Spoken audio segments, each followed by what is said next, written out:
안녕하세요. 장학생들 여러분 안녕하세요. 저는 이번에 이제 총 두 번째로 저 혹시 제 강의 화면 보여주실 수 있나요? 네. 저는 이번 2021 점프 장학생 멘토링을 사전 보수 교육을 위해서 멘티 만족도 100% 멘토링 노하우라는 그런 강연을 준비한 월촌중학교에서 2년차 교사로 일하고 있는 김유나라고 합니다. 이제 아까 방금은 정말 막 프로의 향기가 막 풍기시는 그런 베테랑 선생님께서 강연을 해주셨는데요. 저는 사실 액면 얼굴로도 아직 그 경력 차로도 아직 저도 아직 햇병아리 같은 그런 상황인데 그렇기 때문에 더더욱 조금 더 제가 직접 교육 현장에서 겪었던 걸 중심으로 여러분들이 실전에서 도움이 되실 수 있을 만한 노하우들을 조금 더 풀어보려고 합니다. 그래서 제가 멘티 만족도 100%라고 했잖아요. 그래서 조금 더 멘티가 주체적으로 적극적으로 참여할 수 있는 멘토링을 만들기 위한 얘기를 한번 해보겠습니다. 네. 그래서 먼저 들어가면서 편하게 한번 질문 하나 드리려고 해요. 그래서 학생들이 원하는 멘토 선생님은 어떤 선생님일까요? 라고 혹시 생각해 보신 적 있는지 그냥 지금 딱 뭐 생각해 봤던 분들은 그대로 아니면 지금 한번 생각해 보시고 한번 채팅창에 적어 주실 수 있을까요, 여러분? 계시죠? 한번 적어 주세요. 고민을 잘 들어주는 선생님, 주원쌤께서 세연쌤은 잘 놀아주는 선생님, 편안한, 재밌는 선생님. 네, 제가 편애하지 않는 선생님. 저희가 이제 시간상 다 모든 선생님들의 그 답변을 보지는 못하지만 여러분들은 또 보실 수 있으니까 이렇게 계속 남겨주시면 좋을 것 같고요. 그래서 친구 같은 경청하는 긍정적인 선생님 등등 이제 여러분이 생각하시는 그런 걸 잘 얘기해 주셨는데 사실은 저도 제가 교육에 관심이 많았기 때문에 대학생 생활을 하면서 교육봉사도 많이 하고 멘토링도 많이 했었어요. 그런데 막 가서 진짜 막 애들한테 잘해줘야지, 열심히 해야지 이렇게 준비도 많이 하고 그랬었는데 거기에 앞서서 막상 생각해보면 제가 만나는 아이들은 어떤 선생님을 원할까? 어떤 멘토링을 원할까? 이런 고민을 좀 해보지 못했었던 것 같아요. 돌아봤을 때. 그래서 이제 막 시작하시는 여러분들은 뭔가 좀 더 멘토링 할 때 중심을 아이들에게, 만날 아이들에게 맞췄으면 좋겠다라는 마음에서 드린 질문이었고요. 그 다음에 답정너 질문을 하나 더 드릴게요. 지금 화면 다 켜고 계시죠? 제가 보여드린 이 두 가지 중에 무엇을 선택하실지 한번 골라봐 주시겠어요? 첫 번째는 완벽하게 준비해서 막 혼자 완전 잘하는 수업.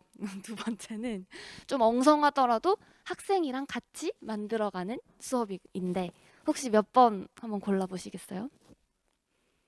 화면으로 보여주세요. 손가락 보여주세요. 네. 저의 답정너 질문이 통했네요. 저도, 저도 2번이라고 생각을 합니다.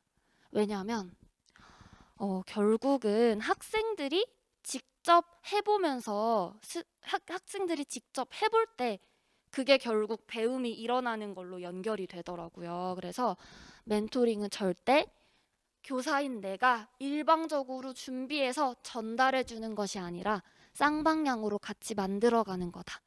나만큼 학생들도 그만큼 역할이 있고 책임이 있다. 이렇게 생각하시면서 멘토링은 쌍방향이다. 알려드리려고 이렇게 두 번째로 질문을 한번 드려봤습니다. 그래서 사실 학생들이 정말 완벽하게 뭐 수업을 막 잘 해주길 바라고 성적을 올려주길 바라면 멘토링보다는 뭔가 인강을 듣지 않을까요? 저도 고등학교 때 인강 많이 들었는데 아무래도 이렇게 멘토링을 직접 신청해서 만나서 온 아이들은 완벽하게 정말 선생님이 수업을 막 잘 해주고 성적을 올려주는 걸 기대하기보다는 지금 제가 화면에서 말씀드리는 것처럼 뭔가 더 나에게 관심을 가져주고 또 그래서 나랑 소통하고 어떤 일이 있을 때 의지할 수 있는 그런 선생님. 또 나의 성장을 그래서 지켜봐주고 믿어주고 도와주는 선생님, 그런 선생님을 원하지 않을까 싶습니다. 그래서 아까 제가 지금 중학교에서 근무하고 있다고 말씀을 드렸는데요. 저는 월촌중학교라는 중학교에서 지금은 중학교 2학년 학생들이랑 담임도 맡고, 제 과목 소개를 안 했네요. 저는 국어교사입니다. 그래서 국어를 맡아서 가르치고 있는데, 학교 저만 해도 저는 한 반에 학생이 30명에서 많게는 33명까지 있어요. 굉장히 많죠. 그러다 보니까 정말 제 공교육, 학교 교육에서는 아무래도 지금 멘토링 해주시는 선생님들보다는 훨씬 일대다로 수업을 하고 아이들을 만나기 때문에 모든 아이들에게 그만큼의 관심을 주기가 굉장히 어렵거든요. 그래서 그런 부분을 오히려 멘토링을 해주시는 우리 선생님들이 더 훌륭하게 보완을 해주실 수 있을 거라고 생각이 들어요. 사실 아이들이 그렇게 어떤 자기보다 더 선생님 이런 존재와 그렇게 특별한 관계를 맺을 수 있는 일이 생각보다 학창 시절에 많지 않거든요. 그래서 여러분은 여러 멘토 선생님들은 존재 자체로 이미 아이들에게 특별한 분이시거든요. 그래서 그냥 내 존재 자체가 특별하다라는 마음으로 그래서 멘토링 조금 더 부담은 내려놓고 아이들이랑 같이 만들어 간다는 생각으로 임하시면 좋겠습니다. 거의 끝나는 멘트를 한 것 같은데 네, 이제 시작입니다, 여러분. 들어가 볼게요. 그래서 제가 오늘 얘기 드리고 싶은 건 크게 총 두 가지거든요. 그래서 첫 번째로는 일단 멘티랑은 관계를 어떻게 형성해 나가면 좋을지 조금 더 실전에 가까운 노하우를, 또 수업과 학습 코칭에 있어서는 어떤 게 있을까 노하우를 이렇게 준비를 해봤고요. 제가 듣기로는 멘티 선생님들 한 명당 보통 4명 정도, 멘토 선생님당 4명 정도의 멘티 학생들이 있다고 하고, 또 직접 센터에 가셔서 대면으로 진행을 하는 경우가 더 많다고 들었는데, 그래도 비대면으로 온라인으로 하는 분들도 계시니까 제가 이제 사례를 들어드릴 때 온라인과 또 대면으로 했을 때 어떻게 할 수 있는지를 같이 한번 설명해 드리려고 해요. 그러면 들어가 보겠습니다. 첫 번째는 관계 형성법인데요. 아까 그 선생님 미리 강연해 주신 선생님께서 너무 잘 말씀해 주셔서 저는 중요한 것만 빠르게 한번 넘어가 보도록 하겠습니다. 일단은 라포 형성 어떻게 해야 하나, 지금 이 화면에 보시면 아시겠지만 여러분께서 벌써 아이들을 만난 분들도 계시고 이제 만날 분들도 계실 텐데, 아이들은 정말 각양각색이고 아마 예측했던 것과는 너무나 다르다 뭐 이런 경우 정말 많으실 거예요.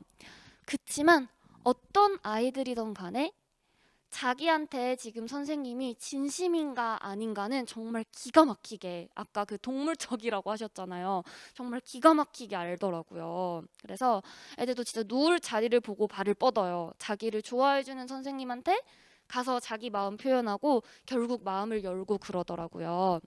그래서 당연히 처음 만나고 이제 처음 이런 걸 하니까 어색하고 뭔가 어렵고 어떻게 친해져야 될지 그러시겠지만, 그냥 그런 부담 조금 내려놓고 뭔가 열린 마음으로 솔직하게 진심으로 아이들을 좋아해주면서 다가가신다면 분명히 그 진심이 통할 거라고 생각이 듭니다.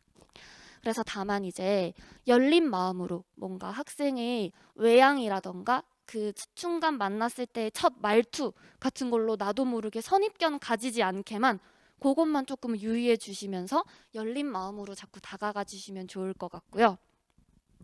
그리고 생각보다 애들이 선생님의 관심에 그 뭐 당연히 이제 나이가 나이니만큼 티는 막 안 내고 틱틱거리는 친구들이 있을지언정 생각보다 관심에 목말라 있고요. 되게 기뻐해요.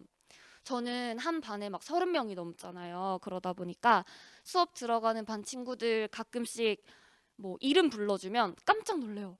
쌤 어떻게 제 이름을 아세요? 막 이 정도로 이름 알아주는 것만으로도 엄청 좋아하고 기뻐하는 그런 애들인데 그만큼 애정을 못 주거든요.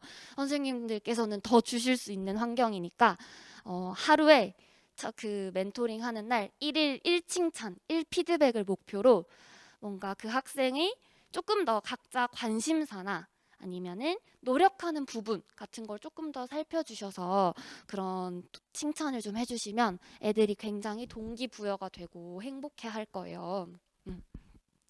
그리고 세 번째로는 자신이 선생님이 멘티에게 역할 모델이란 걸 기억을 해주셨으면 좋겠어요. 아무래도 아까도 말씀을 해주셨지만 여러분은 이미 대학생이고 물론 나이 차이는 얼마 안 날지언정 그 학창 시절의 대학생은 우리 막 선망의 선망의 대상이잖아요. 그리고 또 이미 내 학창 시절을 겪어본 인생 선배기도 하고 그래서 아무래도 아이들이 선생님을 보고 뭔가 따라한다거나 목표로 삼는다거나 그런 경우들이 굉장히 많습니다. 그렇기 때문에 내가 이 아이들의 거울이구나.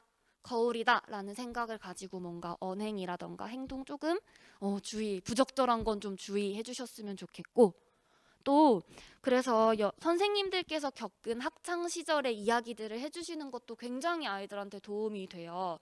저도 제가 뭐 학창 시절에 실패를 겪었던 이야기, 제가 TMI지만 외고를 떨어졌었거든요. 그래서 뭐 그런 이야기, 또 아니면 친구 관계에서 어려움을 겪었다, 뭐 극복했던 얘기 이런 거를 좀 나누어 주면은 애들이 그만큼 선생님도 그럴 수 있었구나, 선생님도 겪었구나 하면서 또 얻고 느끼는 게 많더라고요. 그래서 그런 이야기 하면 좋을 것 같습니다. 그리고 아까 잘 해주셔서 요건 빠르게 넘어갈게요.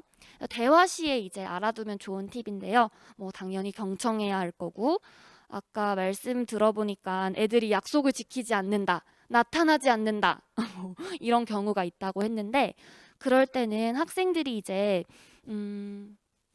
정말 그 중요성을 몰라서 나만큼 그 아이들한테는 이게 중요하지 않을 수 있잖아요. 그만큼 모를 수 있고 몰라서 그러는 경우도 꽤 있기 때문에 너와 나는 너와 나는 멘토링이라는 이걸로 만났고 우리가 이 멘토링을 잘 해내기 위해서는 서로 책임이 따른다. 서로 믿고 책임이 따르기 때문에 문제 지금 뭐 예를 들어 과제를 해오지 않았거나 약속을 지키지 않았을 때 요거를 지금 우리가 너가 어떤 방법으로 해결한다면 우리가 다시 신뢰를 쌓을 수 있다. 예를 들어서 이제 그런 문제 해결을 위한 방법은 같이 정하는 거죠. 뭐 오늘 남아서 다 못한 과제를 센터에서 같이 하고 그러고 검사 맞고 나서 집에 간다면 뭐 이런 식으로 그 같이 해결할 수 있는 방법을 정하고 다시 우리 신뢰를 쌓자 이런 식으로 뭔가 그냥 다음번엔 해와 뭐 이런 식으로 넘어가기보다는 어떤 문제 해결을 위한 방법을 진짜 알려주고 책임질 수 있게끔 하는 그런 식으로 대화를 해나가시는 게 좋고요. 그다음 세 번째로는 이제 뭐 학생이 상담을 요청하거나 조금 속 깊은 얘기를 할 때도 있을 것 같아요. 그럴 때는 이제 당연히 들어주고 수용적인 분위기를 조성하시되 비밀이 보장된다는 것도 이야기해 주시되 다만 이제 예를 들어서 학생이 뭔가 가정 폭력이라던가 아니면 자해와 같은 자신에게 위협을 가할 수 있는 행위를 하는 이런 경우들 같은 경우에는 선생님이 필요시에 이러한 사안들은 우리 둘이서 해결할 수 있는 문제가 아니기 때문에 다른 선생님이나 부모님에게 알릴 수 있다. 이 얘기를 먼저 하시고 나서 상담을 하는 게 좋아요. 어떤 얘기를 들을지 모르기 때문에 제 경험담이거든요. 그래서 이 얘기를 하나 해드리고 싶었습니다. 그리고 이제 넘어가서 라포 형성 활동에 대해서 조금 말씀드리려고 해요. 이게 매일매일 만나지 않고 또 그 만났을 때 잠깐 하다 보니까 아이들이랑 라포를 형성하기 위해서 약간 수업 시작하기 전 5분 정도 이렇게 서로 알아가는 시간을 갖고 안 갖고 차이가 크더라고요. 그래서 간단하게 할 수 있는 활동을 알려드리려고 하는데 총 4가지나 가져왔습니다. 일단 OT 첫 시간에 활용하기 좋은 자기소개, 그다음 진진각 게임, 비유로 표현하기, 취향 빙고 이런 게 있는데요. 첫 번째로는 첫 시간 자기소개입니다. 아무래도 우리 자기소개해보자라고 하면은 네, 안녕하세요. 저는 누구고요. 몇 학년이고요. 네, 잘 부탁드립니다. 이렇게 하고 끝나잖아요. 그래서 그렇게 하기보다는 근데 애들한테 하라고 하면 당연히 그렇게 하죠. 그래서 선생님께서 먼저 질문을 준비해 주시고 그걸 답하는 과정에서 뭔가 학생의 성향이나 관심사가 드러나게 하는 방법이 있거든요. 제가 그래서 요 다른 강연에서 활용했던 걸 하나 가져왔어요. 혹시 패들렛 한번 열어봐 주실 수 있을까요? 그래서 지금 보이는 이 OT 자기소개가 제가 예전에 다른 하이즘들을 위한 그걸 했을 때는 인원이 많지 않았었어요. 그래서 미리 이렇게 그 서로 처음 만나는 날이라 자기소개를 부탁드렸었거든요. 이게 패들렛이라는 온라인 도구인데 그건 이따 설명해 드릴 거고요. 지금 보시면 혹시 한번 다시 앞으로 네 거기 제가 지금 OT 자기소개라고 해놓고 서로를 알아가 봅시다 라고 해서 활동 방법이랑 질문을 미리 올려놨어요. 그리고 저의 예시도 올려놨고요. 그래서 질문을 보시면요. 질문은 일단 나의 닉네임은? 나를 소개할 동물을 고른다면 최애 과목, 길을 가던 중 공원에서 외계인을 만났다. 외계인을 보고 내가 가장 먼저 한 말은? 내가 가장 기분 좋았던 칭찬은? 자유시간에 뭐 할 것인가? 멘토링 통해 얻고 싶은 것이 있다면? 질문이 조금 많긴 한데요. 이런 질문들을 아이들이 미리 생각하거나 아니면 만나서 그냥 주시고 적어보게 해도 좋아요. 그래서 이 질문에 아이들이 답하면서 자기를 소개하는 과정에서 질문들을 보면 약간 지금 답해주신 내용들을 볼까요? 그래서 저는 제가 아리를 닮았어요. 안경을 끼면. 아리 아세요? 닥터 슬럼프 캐릭터인데 내려보시면 있어요. 얘가 아리거든요. 안경 끼면 똑 닮아가지고 별명이었고 이건 중요한 건 아니고요. 어쨌든 그래서 하이쌤들 답변하신 것도 보면은 4번 같은 경우 외계인을 만나고 가장 먼저 한 말 헐 대박도 있고요. 우와! 라고 하시는 분도 있고요. 막 이거 몰카 아니야? 이러는 분도 있고 막 되게 다양해요. 그게 이 질문을 통해서 이 학생들의 성향이 조금 드러나더라고요. 칭찬 같은 것도 어떤 칭찬 좋아하는지 물어봄으로써 그런 학생들의 성향 또 관심사 이런 거를 자연스럽게 알 수 있고 또 그래서 이런 거 발표를 할 때 닉네임만 써놨기 때문에 아이들이 누가 자기 건지 모르잖아요. 그래서 뭔가 맞춰보는 게임 같은 거 하셔도 좋고 그래서 첫 시간 자기소개 할 때 이런 거 활용하시면 좋을 것 같습니다. 그리고 밸런스 게임 활용하기라고 지금 제가 적어놨는데 이건 뒤에서 또 설명을 해드릴게요. 그리고 이제 평상시에 5분 정도 투자해서 할 수 있는 게임으로 진진가 게임을 추천해 드리는데요. 여러분 혹시 이거 들어보신 적 있나요? 진짜 가짜 게임이란 뜻이거든요. 지금 보시면 저에 대한 정보 3가지가 나와 있습니다. 보이시나요? 글씨? 저에 대한 정보 3가지 중에 2개는 진짜고요. 하나는 가짜거든요. 그래서 가짜를 찾아서 맞추는 게임이에요. 이 경우에는 이게 진짠지 가짠지를 알아야 맞추잖아요. 그래서 다른 학생들이 이 정보에 대해서 저한테 질문을 하게 합니다. 예를 들어서 이런 질문을 하는 거죠. 쌤 그러면 경주에서 학창 시절을 보내셨으면 무슨 고등학교를 나오셨나요? 했을 때 제가 바로 대답을 못하고 막 머뭇거린다. 그럼 이게 가짜일 수도 있는 거죠. 이런 거. 그리고 치킨 중에 제일 좋아하는 치킨 브랜드는 뭔가요? 이런 식으로 아이들이 질문을 하게 해서 제 답을 듣고 최종 답을 골라서 맞히는 그런 게임인데 이제 저는 이제 첫날이다 보니까 선생님에 대한 정보로 했지만 아이들이 돌아가면서 자신에 대한 진진가 게임 문제를 내게 해서 이제 수업 시작하기 전 서로 친해지는 활동을 할 수 있어서 되게 좋고요. 이거 한번 풀어볼까요? 여러분 이 3가지 정보 중에 혹시 무엇이 가짜라고 생각하시는지 질문을 2가지만 받아볼게요. 2가지 하나 채팅으로 한번 용기 있는 분께서 해주실 수 있을까요? 뭐가 가짜일 것 같으세요? 가짜를 알 수 있는 질문을 해주세요. 아무래도 이런 건 또 어제 저녁에 뭐 드셨어요? 라고 정정욱 선생님께서 근데 저 어제 저녁에는 족발 먹었어요. 어떡해 이제 기회가 1개 남았습니다. 다른 질문 하나 마지막으로 선착순 1명 받을게요. 이사하신 적 있으세요? 저는 근데 이게 되게 어려운 질문인 게 제가 가족은 이사하지 않았지만 저만 따로 전입신고를 했거든요. 무주택 세대주인데 어쨌든 그럼 이사한 거겠죠? 네, 이사하신 적 있습니다. 너무 TMI 남발했죠? 네, 끝났습니다, 여러분. 질문 기회는 끝났고 그렇다면 이제 화면으로 한번 맞춰주시죠. 무엇이 가짜일까요? 3, 2, 1. 네, 여러분. 가짜는 2번입니다. 아우, 저 자전거 없어서 못합니다. 정말 잘 탑니다. 이런 식으로 이게 굉장히 서로에 대해 알아가기도 굉장히 좋은 게임이기도 하고요. 또 이 진진가를 오늘 수업할 내용과 관련 지어서 만들어서 하는 것도 또 되게 도움이 돼요. 애들이 생각보다 이런 게임에 정말 이런 말 써도 되나? 환장합니다. 그 다음으로는 이제 비유를 사용해서 표현하는 비유로 표현하기인데요. 또 제가 국어 선생님이잖아요. 제가 굉장히 좋아하는 활동인데 이제 비유를 사용한다는 거는 무언가를 다른 거에 빗대서 표현하는 거잖아요. 그렇게 빗대서 표현할 때 이 아이가 가지고 있는 생각이나 뭐 어떤 머릿속이 정말 드러나요. 마음이. 그래서 뭐 나를 사물에 비유해보자.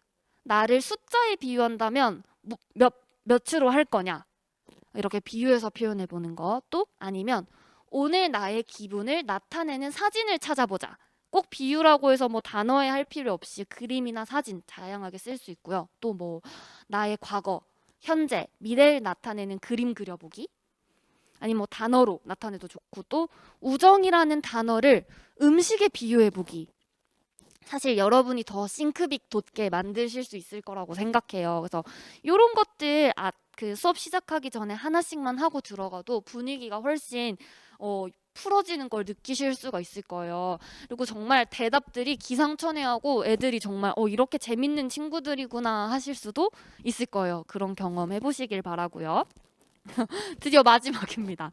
마지막으로는 취향 빙고가 있는데 그래서 우리는 얼마나 통할까? 이게 바로 그 밸런스 게임이에요. 그래서 아까 말씀드렸던 밸런스 게임인데 여러분 다 알고 계실 거예요. 지금부터 준비 갑니다. 하나, 둘, 셋 갑니다. 탕수육 부먹 찍먹. 하나, 둘, 셋. 찍먹이죠. 그러면 비 오는 날 맑은 날. 하나, 둘, 셋. 저는 맑은 날. 뭐 이런 식으로 밸런스 게임은 다들 알고 계시는 걸 거예요. 그죠? 그래서 이렇게 뭐 처음에 그 라포 형성하는 활동으로 취향 빙고를 하시는 거예요. 이런 식으로 선생님이 준비해 오신 다음에 그 선생님도 애들도 빙고판을 자기 취향에 맞는 걸로 채우고 그 빙고로 이제 그 판으로 빙고를 하시는 거죠. 그래서 요거 역시 또 수업과 관련시켜서도 또 활용을 해보실 수 있을 것 같아요. 그래서 제가 평소 즐겨 사용하는 것들로 이렇게 라포 형성하는 방법, 활동 사례들을 보여드렸습니다. 그 다음에 제가 하나 아까 소개해 드리려고 했던 게 패들렛이라는 거예요. 특히 온라인으로 하시는 분들한테 유용하고요. 대면으로 하시는 분들도 그냥 대면으로 했던 활동 기록들을 한눈에 보관하고 싶다 하실 때 활용하실 수 있어서 제가 한번 소개해 드리려고 해요. 혹시 패들렛 써보신 분 계신가요? 동글뱅이로 알려주실래요? 저 맨날 애들이랑 수업할 때 동글뱅이 그려봐 하거든요. 죄송해요. 동글뱅이, 그러니까 동그라미로 혹시 패들렛 써보신 분은 화면에 손으로 동그라미 한번 해주실래요? 지금 화면이 멈춘 거 아니죠? 아무도 없으셔서 안 해보신 거구나. 네, 패들렛이라는 게 있습니다, 여러분. 무료로 사용하실 수 있는 거고요. 선생님께서 가입만 하신 다음에 만들어서 아이들에게 링크를 공유해 주시면 아이들은 로그인할 필요 없이 그냥 작성할 수가 있어요. 지금 보시면은 저 같은 경우에는 어떻게 활용하면 좋을까 했을 때 이 패들렛이 여러 가지 뭐라고 그러죠? 여러 가지 양식을 사용할 수 있는데 제가 지금 사용한 양식은 위에 이렇게 주제별로 묶어놓은 쉘프라는 양식이에요. 그래서 예를 들어서 첫날에 릴레이 자기소개 활동을 하겠다라고 했을 때 이제 이렇게 두 개의 칸을 만들어서 첫 번째 칸에는 활동 방법을 안내해주고 또 내려보시면은 요 맨 첫 번째 거요. 맨 첫 번째 거. 이렇게 활동 방식을 알려주시고 쌤부터 이제 여기에 활동을 하게 하는 거죠. 요 아래에 보시면 플러스 버튼이 있죠. 이 플러스 버튼을 누르면 이제 자기 게시글을 쓸 수가 있는 거예요. 아이들이 자유롭게 그냥 로그인 없이 쓸 수 있어서 굉장히 좋고 다른 학생들이 한 걸 바로바로 볼 수가 있죠. 아이들끼리 공유하기에도 굉장히 좋습니다. 또 말로 하라고 시키면 애들이 또 굉장히 부끄러워하는 친구들 있고 아무도 손 안 들고 아시죠? 그래서 이렇게 글로 쓰는 시간을 줬을 때는 말로 하는 것보다 훨씬 풍부하게 표현을 하더라고요. 그래서 좋고요. 그 다음에 또 좀 더 평상시 활동엔 어떻게 활용하나라는 걸 보여드리기 위해서 옆에 이제 210508 나만의 감상평 쓰기, 저는 이제 국어쌤이니까요. 애들이랑 직접 했던 활동을 들고 왔는데 이런 식으로 감상평 쓰기도 안내 방법을 꼭 올려주시고 그 다음에 밑에 내려보시면 제목은 이렇게 닉네임으로 해주고 저의 예시를 올려놨죠. 이 예시를 보고 이 옆 칸에 있는 활동이라는 곳에 아이들이 하게끔 하는 거죠. 지금 이 옆칸에 위로 올려주실 수 있으세요?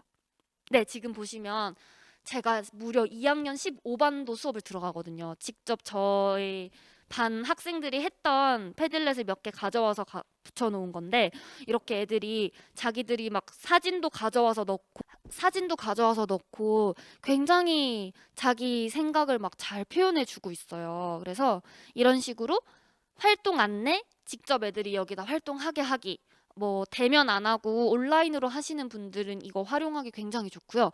그 다음에 옆칸에 이렇게 하면 사실 하나의 패들렛에 한 해 한 활동을 모두 모을 수 있어요. 다만 이제 각자 활동마다 패들렛을 만드는 것보다는 보기가 불편하거든요. 그래서 활동하는 것 별로도 패들렛을 만들 수 있어서 네, 링크 눌러보면 이거는 그냥 활동별로 이렇게 하는 거예요. 그래서 애들이 플러스 버튼만 누르면 자동적으로 자기 거가 만들어져요. 그래서 그 아래 정렬이 저절로 되는 이런 패들렛 그 양식을 사용하셔도 좋고요. 그래서 사실 이렇게 모든 학생의 작성 현황을 한눈에 볼 수 있고 피드백도 댓글이나 하트 같은 걸로 간단하게 할 수 있어서 굉장히 써먹기가 좋은 도구라 소개를 드렸고요. 다만 이제 무료 계정의 경우에는 한 아이디당 5개까지만 게시물을 만들 수가 있어요. 대신 그런 건 이제 저장이 가능하고 또 여러 개 계정을 만드는 건 또 가능해서 네, 이렇게 한번 패들렛까지 소개를 드렸습니다. 힘드시죠, 여러분? 잠깐 우리 목 한번 돌리고 물도 한 잔 마시고 그러고 들어갈까요? 이렇게 해서 관계 형성에 대해서 이제 말씀을 드렸고요. 다음으로는 수업과 학습 코칭입니다. 제가 욕심이 많아서 알려드리고 싶은 게 많아서 또 빡빡하게 준비를 했는데 절대로 한 번에 다 사용하라고 알려드리는 건 절대 아닙니다. 저도 그렇게 못했습니다. 그냥 조금씩 나한테 들어보고 나한테 맞는 방법이다 싶은 거 취사 선택하셔서 조금씩 해 나가시면 좋을 것 같아요. 그래서 이제 수업과 학습 코칭에 대한 이야기 들어가도 괜찮을까요? 쉬자고 해놓고 거의 쉬지 않고 대신에 좀 더 빨리 마칠 수 있도록 노력을 해볼게요. 첫 번째로는 그 전에 수업에 관해서는 단계를 한번 흐름을 짚어보고 가는 게 좋을 것 같네요.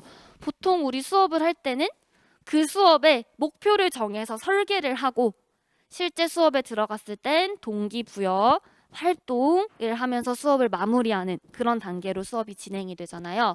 그 단계에 맞춰서 노하우들을 준비해봤습니다. 일단 첫 번째로는 수업 설계인데요. 이때는 학생들이 이제 뭐 멘토링을 처음 시작하는 단계이다 보니까 자기 자신에 대해서 스스로를 돌아보고 또 자기만의 목표랑 계획을 수립할 수 있도록 자기 진단 또 맞춤 목표를 설정하는 시간을 가지시면 좋겠습니다. 그래서 사실 제가 이거를 하게 되었던 건 제가 읽었던 책에서 스웨덴에는 학교에서 발달 대화라는 걸 한다고 하더라고요. 새로운 학년이 올라가서 새 학기가 시작이 될 때 선생님이랑 학생들이 자기들 지난 학기에 했던 뭐 성취도나 이런 걸 돌아보면서 새로운 목표를 정하는 걸 학교에서 한다고 하더라고요. 그래서 저는 그 스웨덴의 발달 대화라는 걸 보고 거기에서 착안해서 나도 수업할 때 또 멘토링 할 때 이런 거 해야겠다. 사실 학생들한테도 자기 목표를 세우게 하지만 그걸 읽어보는 저희한테도 학생의 수준이나 성향을 파악할 수가 있고 또 학생이 자기에게 맞는 목표 세우기에 도움을 줄 수가 있더라고요. 그래서 그 구글 설문으로 제가 예시를 하나 가져와 봤어요. 그렇다고 해서 뭐 거창한 건 절대 아니고요. 뭔가 수업을 하기 전에 이런 학습지를 애들한테 줘서 뭐 직접 써보게 해도 좋고, 이 구글 설문을 공유해 주시고 작성해 보게 해도 좋고요.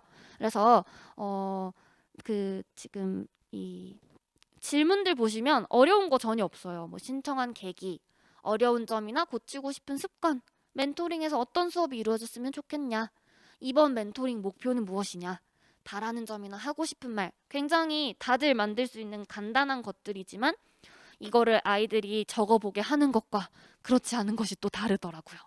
네, 그래서 이렇게 설계 때는 학생들이 자기 진단하고 맞춤 목표를 설정하는 시간을 꼭 갖고 시작하시면 좋겠다. 다음으로는요. 수업도 마찬가지로 그래서 학생 맞춤으로 하는 것이 훨씬 효과적입니다. 이게 무슨 뜻이냐? 그러니까 아까 파악했던 학생의 수준이나 성향을 고려해서 그 학생이 그 수업의 주체가 될 수 있게 멘토링을 계획해서 운영하자, 이런 뜻인데요. 사실은 그 멘토링을 처음부터 끝까지 선생님이 혼자 준비하는 게 더 힘들어요. 그래서 어떻게 하면 학생 맞춤으로 멘토링을 설계할 수 있을까 했을 때 그것은 바로 학생의 의견을 반영하는 거예요. 아까 저희가 그 설문에서 어떤 수업을 원하느냐라고 의견을 물어봤었잖아요. 그 의견을 물어보는 것 자체가 아이들에게 어떤 주도권을 넘기는 거거든요. 그래서 나도 진짜 여기에 참여하고 내가 만들어 가는구나 라는 인식을 할 수 있게끔 학생의 의견을 물어보고 반영하는 것이 선생님에게도 도움이 되고 학생들에게도 되게 도움이 됩니다. 그래서 그 옆에 조금 더 방식을 적어놨는데, 뭐 예를 들어 수업 규칙부터 수업의 주제, 뭐 사용할 교재, 학습 방식 같은 걸 정할 때 선생님께서 그냥 혼자 다 준비해 오시기보다는 학생들에게 의견을 묻고 반영하시길 바랍니다. 그래서 그걸 그럼 어떻게 하느냐? 아까 말한 것처럼 질문하시면 돼요. 그래서 예를 들어 여러분 오늘 수업 시간에 수업 시간에 하고 싶은 건, 멘토링 동안 해보고 싶은 건 무엇인가요? 또는 뭐 어떤 활동을 하고 나서도 오늘 활동은 어땠나요? 그럼 애들이 뭐 어쩌고 저쩌고 말을 해요. 그럼 거기에 덧붙여서 혹시 다른 아이디어가 있나요? 이런 질문들을 하는 것만으로도 학생들의 의견을 굉장히 반영할 수 있고, 그 학생들이 그래서 자기 의견이 반영되고 나면 훨씬 열심히 합니다. 자기가 만든 거잖아요. 그래서 그런 효과가 있어요. 사실은 수업에서 그냥 뭐 어떤 이런 의견 반영을 위한 질문뿐이 아니라 어떤 무언가를 배울 때나 활동을 할 때 학생이 어떻게 생각하는지, 어떻게 느꼈는지를 질문하는 습관을 들이면 놀라울 만큼 교사 중심에서 학생 중심으로 수업이 바뀌거든요. 그래서 저도 항상 고민이 많이 됐던 게, 결국은 나만 계속 얘기하는 것 같고 내가, 학생들은 뭔가 수동적인 위치에 있는 게 항상 수업의 고민이었는데, 이게 그러니까 내가 설명하는 걸 질문으로 바꾸는 것만으로도 훨씬 학생 중심이 되더라고요. 애들이 말을 하면 그래도 깨어있게 되잖아요. 그래놓고 지금 저는 이렇게 저만 말하는 강연을 하고 있기는 하지만 이해해 주시면 감사하겠고, 여러분들은 그러지 마시길. 네. 그리고 동기부여 같은 경우는 넣을까 말까 하다가 또 욕심내서 넣었어요. 빠르게 해볼게요. 사실은 배우는 것에 동기부여가 돼야 애들이 수업에 몰입을 할 수가 있잖아요. 그렇지만 그게 쉽지 않죠. 그래서 좀 더 손쉽게 사용할 수 있는 동기부여 방법을 알려드리려고 제가 지금 이걸 넣었어요. 사실 동기부여라는 건 배우고 싶다, 아니면 이 내용 뭐 좀 필요한 것 같네? 배워볼 만하네? 그래서 배우는 거구나, 이렇게 느끼는 게 중요하잖아요. 그래서 그걸 위해서 앞에와 마찬가지로 질문하시면 됩니다. 만능이에요, 질문은. 근데 질문을 하는데 어떤 질문을 하느냐면 수업 내용이랑 학생이랑 관련시키는 질문을 하는 거예요. 이렇게 말씀드리면 안 와닿으실 텐데, 제가 지금 설명 보시면, 그러니까 지금 배울 내용과 그것과 관련된 학생들의 일상 속 경험이 분명히 있거든요. 그래서 걔네들을 찾아서 그 내용이랑 경험을 연결해주는 질문을 하는 거죠. 그래서 예시를 제가 한번 들어볼게요. 저 친한 쌤 중에 과학쌤이 계시거든요. 그 과학쌤이 탄성력에 대해서 배우는 날 수업을 이렇게 하셨다고 하더라고요. 동기부여로. 일단은 들어가서 여러분 혹시 번지 점프 해본 적 있습니까? 물어본 거죠. 그러면 여러분 혹시 번지 점프 해보신 적 있으세요? 그럼 혹시 영상으로 번지 점프 하는 거 보시기는 해보셨나요? 다들 보셨죠? 그죠? 저도 한번 해보고 싶어요. 진짜 번지 점프. 그래서 이 번지 점프를 근데 만약에 하는데 내 지금 나를 묶고 있는 줄이 밧줄이다. 그러면 어떻게 될까요? 밧줄을 매달고 번지 점프를 한다면 어떻게 되실 것 같나요? 혹시 대답 기대해봐도 될까요?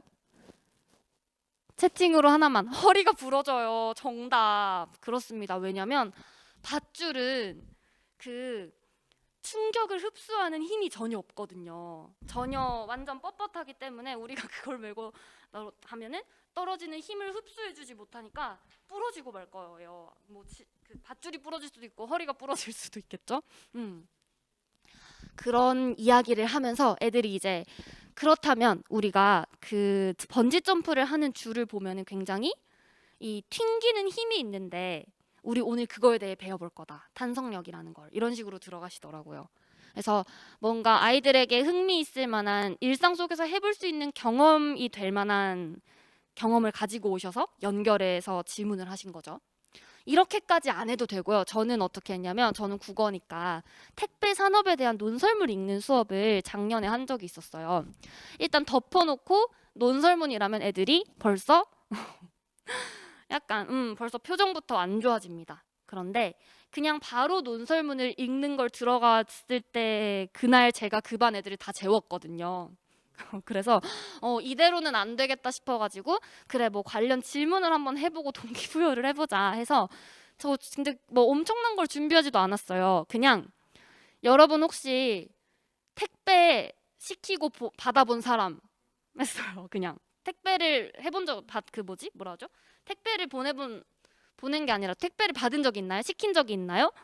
하면 요즘 중3, 중2는 다 한 번씩은 해봤죠. 그죠? 집에서 택배 안 시키는 사람은 없으니까. 그래서 뭐 그럼 그 자기가 택배를 시키고 나서 가장 오래 걸렸던 기간이 언제냐 이렇게 물어보면 막 쌤 요즘은 하루 만에 오죠. 로켓 배송 쓰는데요. 뭐 이러면서 막 대답을 막 해요. 최대 3일? 막 이러면서 애들이 얘기를 하거든요. 아마 여러분도 비슷하실 거예요. 그죠? 근데 그 택배 산업에 관한 논설문이 이제 그 이면에 택배 산업에 종사하는 그 택배 보내시는 기사분들이 너무 우리가 빨리빨리에 익숙해져 있는데 그게 어떻게 보면은 우리의 잘못된 통념이다. 그것 때문에 고생하시는 뭐 그런 통계 자료 관련한 그런 논설문이었거든요. 그래서 여러분도 지금 이렇게 택배를 3일 만에 받는 게 당연한데 그러면서 그때가 딱 추석 즈음이었어요. 추석 때 항상 그런 기사가 나옵니다. 그 과로로 택배 기사가 사망한 사건 관련한 기사들이 되게 많거든요. 그런 걸 보여주면서 이런 경우에 대한 생각은 안 해봤냐 이러면서 그런 거에 대해서 지금 쓴 글이다. 읽어보자 하고 들어가니까 훨씬 동기부여가 돼서 애들이 열심히 읽더라고요. 되게 길게 얘기를 했는데 지금 이 두 가지 예시를 제가 들어드린 이유는 학생들에게 그냥 수업 바로 들어가기보다는 그 수업과 관련된 자기 경험을 직접 질문해서 말하게 할 때 그때 아이들이 그게 연결이 되니까 이거 배워볼 만하네 하고 동기부여가 되더라고요. 그래서 교사는 배울 내용이랑 학생 삶의 연결고리를 찾아주는 게 역할이 아닐까 이런 생각도 저는 하게 되더라고요. 그래서 수업 준비하실 때 도움이 되셨으면 좋겠고요. 아직 남은 게 좀 있는데 빨리 해볼게요. 그 다음에 활동하실 때는 아무래도 단계를 세분화하라라는 것만 하나 알려드리고 싶어요. 학생들마다 수준이 다르고 또 이렇게 멘토링 신청해서 온 친구들 중에서는 수업 성취라던가 뭔가 의욕이 그렇게 높지 않은 친구들이 많을 수 있잖아요. 그래서 쉬워야 즐겁다라는 걸 기억하시면서 지금 제가 옆에 알약을 해놨죠. 내가 알약을 먹을 만큼 목구멍이 크지 않은데 알약을 주면 못 삼키잖아요. 그것처럼 이제 알약을 그러면 그걸 먹을 수 있게끔 빻아서 뭐 가루로 만들어 준다던가 그런 게 필요할 거예요. 그죠? 과제나 활동도 마찬가지입니다. 뭔가 시럽도 타주고 먹을 수 있게끔 내가 할 수 있을 만하게끔 만들어서 그렇게 줘야만 이제 재미가 있고 해볼만 하고 이렇게 되잖아요. 그래서 저 같은 경우에는 뭐 오늘 수업의 목표라던가 이루고 싶은 것을 최종 미션으로 딱 제시를 하고 그 미션을 이루기 위해서 활동들을 좀 작게 단계를 세분화하고 쪼개서 각각을 이제 작은 미션으로 활동을 제시를 하는 거예요. 그래서 그 활동들을 하나하나 잘 해내서 그럼 최종으로 미션 성공하는 이런 식으로 활동이나 과제를 제시했을 때 애들이 작게 작게 일단 성취를 경험하면서 다음 단계로 넘어가게 되잖아요. 그래서 더 자신감이 붙고 또 이렇게 뭔가 이런 미션들을 클리어했을 때 보상이 있다. 보상 규칙 같은 거를 정해두면 또 진짜 효과적이에요. 그래서 이 보상에 대해서는 제가 뒤에서 조금 더 말씀을 드리겠습니다. 다음으로는 이제 수업 효과를 이제 마지막으로 업시켜주는 마무리인데요. 저는 마무리를 정말 중요하게 생각해서 이 마무리 시간에 결국은 학생이 자기가 얼마나 오늘 수업을 자기 걸로 만들었는지를 확인할 수 있다고 생각을 해서 이렇게 배움 일기랑 복습 빙고라는 걸 가르쳐 드리려고 하는데요. 그래서 이런 활동을 마무리로 하고 나면 학생들에게도 남는 게 있고 배우는 게 뭔지 확인하게 되지만 교사도 그 학생이 한 마무리 활동 결과를 보고 자기 수업 피드백을 받을 수가 있습니다. 윈윈이죠, 윈윈. 첫 번째로 배움 일기는요, 제가 직접 활용하고 있는 거예요. 대면하시는 분들은 노트 하나씩 준비해서 해보게 해도 좋고, 아까 패들렛 같은 경우도 예를 들어서 뭐 오늘의 복습일 그 배움 일기 이렇게 해가지고 패들렛으로 쓰는 것도 괜찮을 것 같아요. 그래서 어떻게 쓰느냐? 오늘 배웠던 내용의 핵심을 간추려보는 연습을 하는 게 포인트입니다. 지금 제가 올려놓은 거 보시면은 저는 항상 학습 주제 단원명 같은 걸 적게 하고 이렇게 칸을 둘로 나눠요. 그래서 왼편에는 핵심 키워드를 그리고 오른편에는 키워드에 대한 설명을 해서 자기가 배운 것 중에 중요한 것만 골라보고 키워드를 꼽아낼 수 있는지 한번 써보라고 이렇게 하는데요. 그 다음에 이제 어렵거나 헷갈리는 부분 있으면 보충해서 적고 자기 느낀 점이나 선생님한테 하고 싶은 말, 질문 이런 걸 간단하게 한 줄 적게 하는 방식으로 저는 활용을 하는데요. 그래서 이렇게 주고 나면은 사실 애들이 잘 못해요. 당연히 잘 못하죠. 그래서 선생님께서 뭔가 예시도 보여주셔야 되고 했을 때 피드백도 주시면서 이게 훈련을 조금씩 해나가다 보면 애들이 그날 자기가 했던 거를 돌아보고 어쨌든 그냥 하루 종일 수동적으로 수업 듣는 게 아니라 자기가 하는 거잖아요. 수업의 주체가 되면서 수업 마무리를 할 수가 있더라고요. 그래서 제가 뒤에 보시면 사례를 좀 실어놨거든요. 여기 보시면 저는 이제 학교에서 사용하다 보니까 제 수업을 하고 나서 애들이 꼭 3줄 이상 적게 합니다. 그래야 그게 제대로 되더라고요. 이런 규칙은 딱 정해주시고요. 보시면 오늘은 소설 동백꽃을 배웠는데 내가 처음 이 소설을 읽을 때는 이런 걸 의식하지 못했는데 이 사실을 알고 나니까 새롭게 느껴지는 것 같다. 와 같이 자기가 오늘 그 수업을 하면서 배운 점, 느낀 점을 정리해 놓았어요.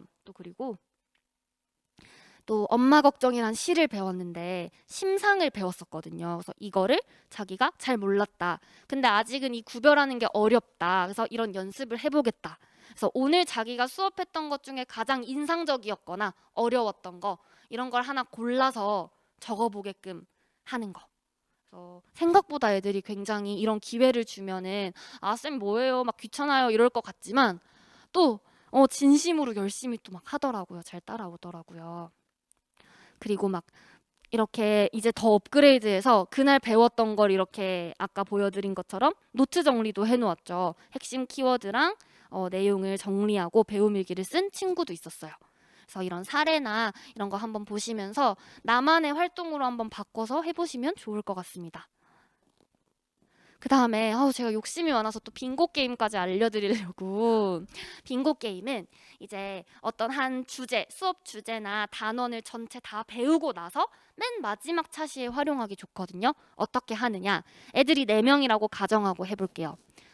우리 배운 주제 중에서 안에 소주제가 있을 거예요. 그 소주제를 한 명씩 하나씩 맞습니다. 그리고 그 소주제에서 우리가 중요하게 다루었던 핵심 키워드들을 선별하게 해요. 뭐 한 사람당 6개씩, 7개씩 이런 식으로 선별한 다음에 그 선별한 걸 같이 모아보고 총 25개를 골라서 5대5 빙고판을 채우는 거예요. 그래서 이렇게 키워드를 각자 아이들이 뽑은 걸 보면은 아, 쟤는 저렇게 뽑았구나, 저게 중요하다고 생각했구나 라고 이렇게 또래 교수도 되고 비교도 되고, 그래서 그렇게 뽑은 키워드로 빙고판을 채우고 나서, 채우는 순서는 각자 다르잖아요. 그걸 채우고 나서 이제 게임을 하는 거죠. 게임을 했을 때 뭔가 그 뭐 세 줄을 먼저 만들었다, 그 사람이 이기는. 그러고 나서 그냥 끝나는 게 아니라 마무리로 마지막에 이 중에서 오늘 했던 키워드 중에서 나에게 가장 의미가 있는 키워드는, 이런 식으로 뭔가 하나 질문 던지면서 마무리 활동을 해주시는 방식인데요. 마음이 급해서 막.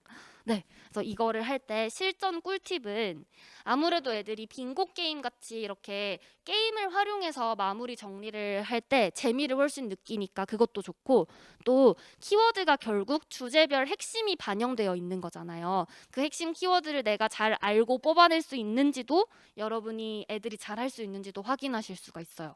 또 뭐 인원이 많아서 소주제가 막 인원별로 다 안 된다, 그럴 경우엔 그냥 같은 소주제를 여러 명이 하게 하고, 그랬을 때 서로 뽑은 키워드가 다를 수 있어요. 그런 걸 비교해 보면서 또 학습이 이루어지거든요.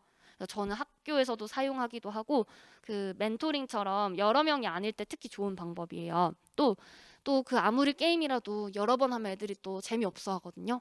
그럴 때는 룰을 변경하면 됩니다. 예를 들어서 가장 느리게 2줄 만든 사람이 승리하는, 뭐 이런 식으로 있잖아요. 뭐 가로 그 가장자리 다 채우는 사람 승리, 이런 식으로.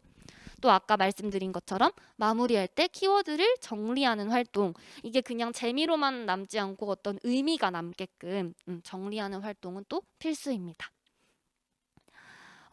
지금 시간이 얼마 남지 않아서 요 다음 학습 지속 근육 만들기는요, 학습 코칭에 있어서의 노하우예요. 일단 아이들이 그 혹시 20일의 법칙 아세요, 여러분? 20일 동안 똑같은 시간에 똑같은 행동을 반복하면 그게 습관이 된다는 게 20일의 법칙이에요. 요거 아이들한테 알려주시면서 뭔가 아이들이 자기가 지금 현재 수준에서 달성할 수 있을 만한 그런 목표를 하나 같이 정하고, 그걸 위해 매일 꾸준히 반복할 작은 과제를 같이 만들어서 그렇게 해보시면 굉장히, 이것도 멘토링 할 때 또 활용하기 좋은 방법입니다. 처음엔 잘 안 되죠. 애들이 잘 못 만들고, 그러기 때문에 처음엔 이제 선생님께서 좀 도와주시다가 점차 학생이 스스로 이제 혼자 만들어서 해나갈 수 있도록 해주시면 좋을 것 같고요. 이 20일 중에 하루라도 실패하면 다시 원점으로 돌아갑니다. 다시 20일을 해야 돼요. 그렇게 사용하시면 될 것 같고, 마지막 피드백은 뭐 아까도 다 얘기해 주셨고, 그래서 저는 그 얘기만 할게요.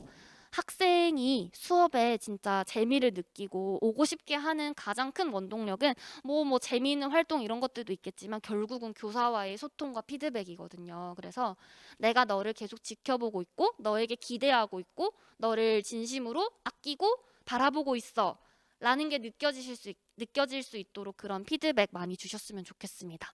그리고 아까 제가 보상 얘기를 했었는데 강화물도 필요해요. 그치만 그게 꼭 물질적인 보상일 필요는 없어요. 예를 들어 뭐 사탕 줘야 되니까 막 그런 걸로 고민하시는 분들이 많은데, 저 같은 경우에는 도장판을 사용해요. 그래서 그 도장, 예를 들어 오늘 퀘스트를 완료했으면 도장 하나, 뭘 잘했으면 도장 하나, 이런 식으로 일정한 개수 이상의 도장을 모을 때 과제 면제권을 하나 주겠다, 수업 10분 일찍 종료권을 준다, 이런 거 정말 애들이, 그러니까 선생님 수준에서 아이들이랑 뭔가 할 수 있는 활동 같은 걸로 그 보상을 만들어 주시면 충분하지 꼭 물질적인 보상일 필요는 없습니다.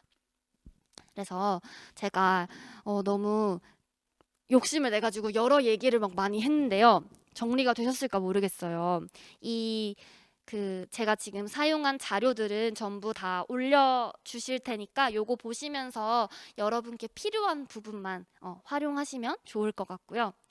그리고 아까 해주신 선생님께서도 말씀을 해주셨는데, 사실 이렇게 멘토링을 한다고 해서 애들이 다 잘 따라오는 것도 아니고 단박에 효과가 나타나지도 않을 거예요. 그치만 바로 눈앞에 이 아이들의 성장이 보이지는 않아도 언젠가 그 아이가 성장하는 순간에 분명히 내 멘토링도 어떤 역할을 했을 거야 라는 믿음이 이게 필요하더라고요. 또 실제로도 그렇고요. 그래서 그런 믿음을 가지시고 되게 보람 있는 일이에요. 그래서 아이들이랑 행복한 1년 보내셨으면 좋겠습니다. 저는 여기까지였습니다.